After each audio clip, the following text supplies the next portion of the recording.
Bonjour à tous, c'est Amélie, j'espère que vous allez bien. Aujourd'hui, nous faisons une vidéo pour savoir pourquoi et comment libérer ses émotions. Alors, je souhaite vous parler de ça parce qu'il est vrai que notre éducation, la peur, le besoin de plaire va parfois faire que on réprimera souvent ces émotions, que l'on n'osera pas exprimer ce qui va nous déranger. Le souci est que, même si vous ne vous en rendez pas compte, la conséquence est que si vous n'exprimez pas les choses, elles vont s'imprimer dans vos tissus et vous risquez dès lors de développer des pathologies. Puisque je vous le rappelle, en général, le corps tombe malade pour vous alerter sur des aspects psychologiques qu'il convient de travailler. Ça, c'est ce que l'on dit en énergétique. Si vous n'êtes pas convaincu, on peut regarder du côté de la physiologie, des choses encore donc plus terre à terre. Eh bien, il est prouvé que des émotions négatives, par exemple du stress, va modifier le pH sanguin. Votre sang sera plus acide, ce qui pourra causer de la fatigue, mais aussi l'apparition de maladies, puisque vos organes pourront dès lors être endommagés par le sang qui s'est acidifié. Donc, il est bon d'exprimer les choses, et d'ailleurs, Jean-Jacques Crèvecoeur le dit sur une vidéo qui s'appelle « Libérez vos émotions », que je vous remets en lien car il vous expliquera mieux que moi que le fait de ne pas exprimer les choses fait que ça va bouillir à l'intérieur, mais que d'un point de vue physique, ce n'est pas une simple expression. Donc il est très important de ne pas avoir peur finalement de dire ce que l'on pense, même si dans le monde d'aujourd'hui, cela n'a pas été très bon ton. Mais que préférez-vous? Vous sentir bien ou sans cesse devoir vous taire pour en plus des raisons qui peuvent être tout à fait remises en cause et que nous allons voir dans la deuxième partie de cette vidéo. Comme je vous l'ai dit, si vous n'exprimez pas les choses, ça s'imprime. Il y a aujourd'hui une pratique qui s'appelle la microkinésithérapie qui vous alerte sur ce point. Vos tissus impriment bien les choses et grâce à cette thérapie, on peut libérer les émotions qui se sont imprimées grâce à la palpation. Donc ce ne sont pas les légendes et il est très important de ne pas avoir peur d'être authentique. D'ailleurs, on est souvent nombreux à se demander comment aller mieux, mais est-ce que l'on est aligné avec soi?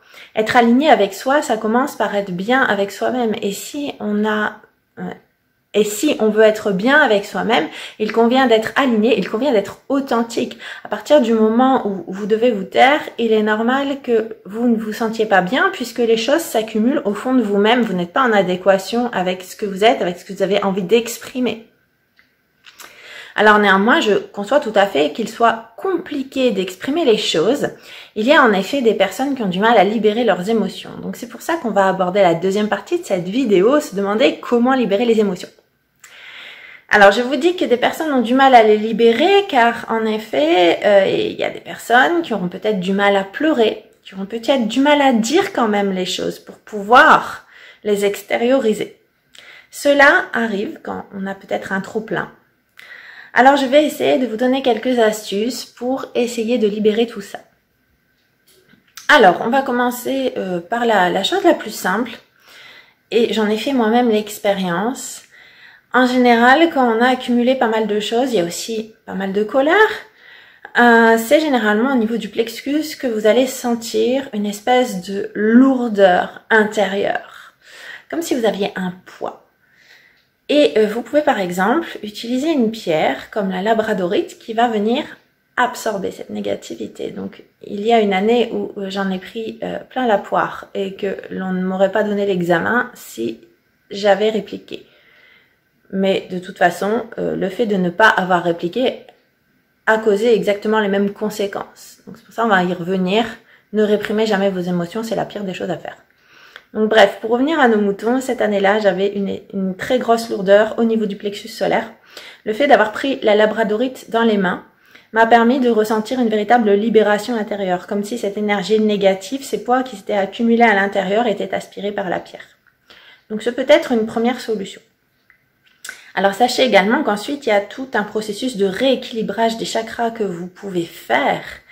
Car effectivement, quand on encaisse des choses, il y a aussi peut-être de la colère qui est liée. En tout cas, on ne s'exprime pas, donc le chakra de la gorge peut être bloqué, on ne libère pas, donc comme je viens de vous dire, peut-être de la colère. Il y a des nœuds énergétiques qui vont se former un peu partout. Et dites-vous qu'à partir du moment où le nœud, que l'on ne voit pas mais qui est réel, se forme, évidemment l'énergie ne circule plus au-dessus. Donc votre énergie ne peut plus remonter vers les chakras supérieurs.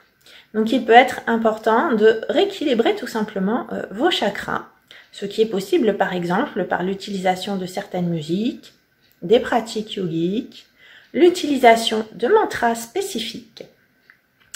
Et donc si vous le voulez, je vous mets également un lien donc en commentaire de cette vidéo par rapport aux outils que j'ai créés pour vous permettre de rééquilibrer justement vos chakras. Ce sont des techniques qui allient plusieurs méthodes, à la fois les minéraux, mais aussi les sons, les méditations, et j'en passe. Alors, enfin, ce qu'il convient de comprendre, c'est la démarche psychologique. Généralement, on ne s'exprime pas parce que l'on a peur.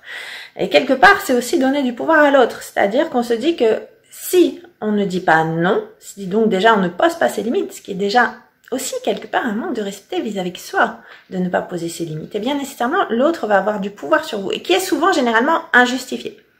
Je vous l'ai dit tout à l'heure, il y a une année où j'étais juste le bouc émissaire, car il y avait beaucoup de jalousie, et je pensais que si je répliquais, je n'aurais pas mon examen. Mais en réalité, la jalousie des personnes était telle que de toute façon, elles ont fait volontairement exprès de ne pas me le donner pour me mettre dans la détresse. Donc, la chose que j'aurais mieux fait de faire, eh bien, c'est de dire directement ce que je pense.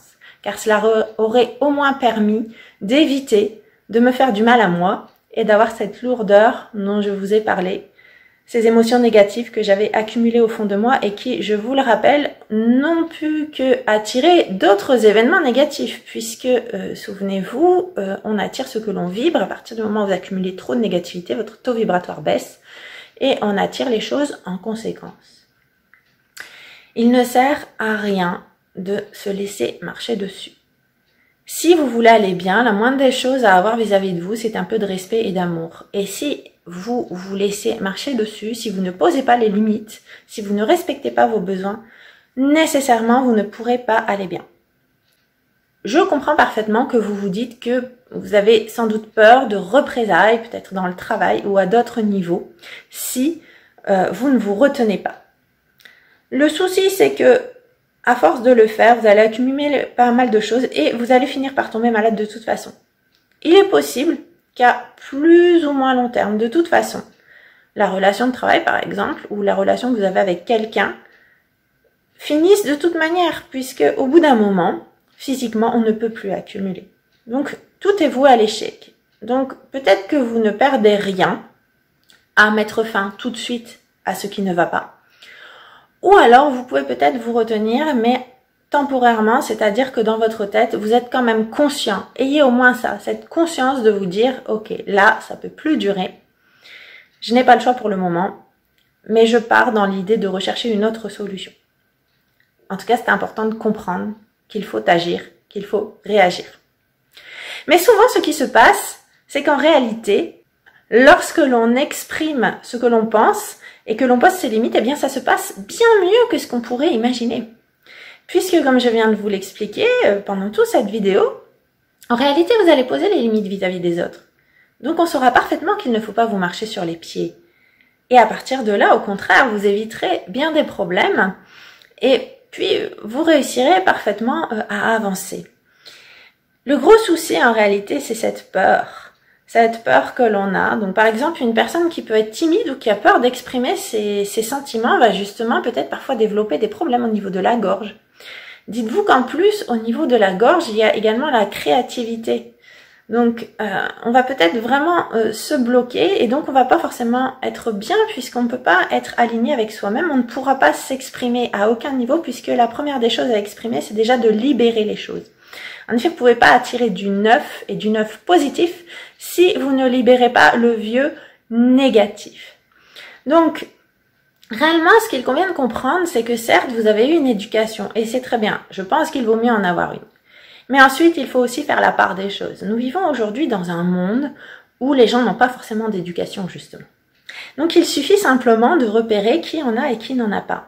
Et si quelqu'un ne vous respecte pas, Eh bien, j'ai constaté, l'expérience de la vie m'a montré qu'en réalité, il fallait justement réagir de manière très impolie avec ces personnes. Car le problème, c'est qu'elles ne savent pas ce qu'est la politesse. Et que si vous restez poli, elles continuent à penser que vous vous laissez faire, alors qu'en réalité, lorsque vous leur parlez à leur niveau, si vous vous mettez à leur niveau, donc généralement c'est le contraire qu'on nous dit, ne vous mettez pas au même niveau, ne vous rabaissez pas, oui, mais le problème, c'est que ce genre de personne ne comprend que son propre langage.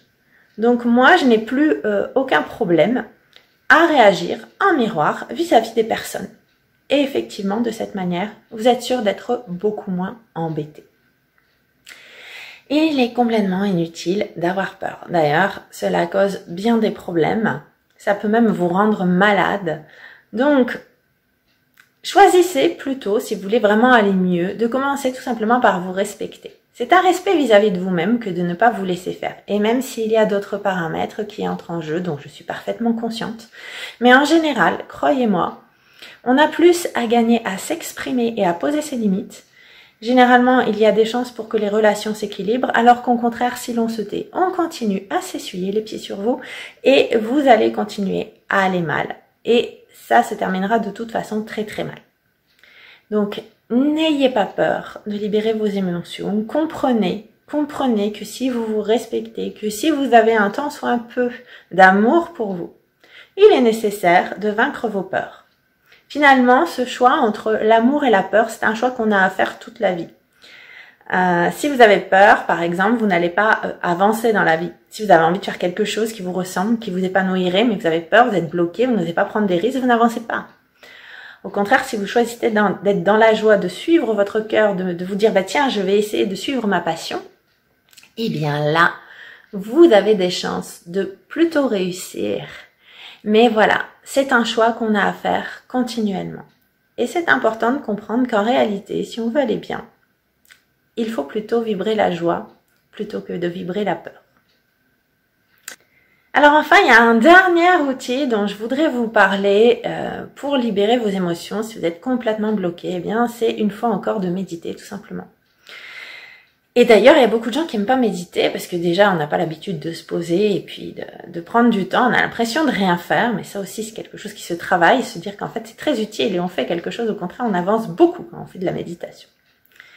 Mais voilà, les gens ont aussi peur de la faire parce que justement, on va au bout d'un moment réussir à faire le vide. Et là, ces émotions, elles vont remonter. Donc la question qu'il y a derrière, la question de la libération des émotions, c'est vraiment de savoir, est-ce que j'ai envie d'aller mieux ? Est-ce que j'accepte d'être face à moi-même? Est-ce que j'accepte de peut-être pleurer? Est-ce que j'accepte de voir ce qui ne va pas? Est-ce que je mérite d'aller mieux? Quelque part, ce sont toutes ces questions aussi qu'il y a derrière tout ça. On pense parfois que l'on veut aller mieux, mais on va inconsciemment freiner parce que on a des croyances qui font qu'on pense qu'on ne mérite pas d'aller mieux, etc. Cela vient de l'éducation, de plein de paramètres. Mais en tout cas, voilà, il faut avoir conscience de tout ça. Et si vous êtes vraiment prêt à aller mieux, eh bien, hésiter peut être important puisque vous allez faire le vide. Et il y a des chances pour qu'il y ait des choses qui vous reviennent tout simplement à la conscience. Oh, pour des raisons en plus qui s'expliquent puisque la méditation, effectivement, va vous permettre d'être dans un état où les pensées ralentissent. Donc, plus vous allez être détendu, plus vous allez faire le vide, plus l'activité cérébrale du cerveau va se calmer, plus vous allez être proche de la frontière entre le conscient et l'inconscient. Et donc, c'est à ce moment que le subconscient va pouvoir effectivement vous parler. Bien, j'en ai terminé donc pour cette vidéo. J'espère qu'elle vous aura été utile et qu'elle vous aura plu. N'hésitez pas à la partager, la liker, la commenter, vous abonner à la chaîne. Merci beaucoup, à bientôt pour d'autres vidéos.